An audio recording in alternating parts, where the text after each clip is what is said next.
Tahukah kamu, Jawa Barat kini semakin maju dengan berbagai fasilitas transportasi dan destinasi edukatif yang menarik?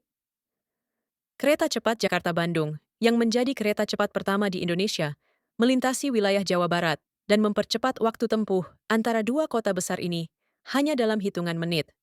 Infrastruktur ini tidak hanya memudahkan mobilitas, tetapi juga mendorong pertumbuhan ekonomi dan pariwisata di sepanjang jalurnya. Di jalur tol Cipularang, terdapat Jembatan Cisomang, yang merupakan jembatan tertinggi di jalur tersebut dan menawarkan pemandangan alam yang menakjubkan dari ketinggian. Selain kemajuan teknologi, Jawa Barat juga melestarikan ilmu pengetahuan lewat Museum Geologi di Bandung. Museum ini menyimpan berbagai koleksi fosil, batuan purba, dan informasi geologi Indonesia yang sangat bermanfaat untuk edukasi.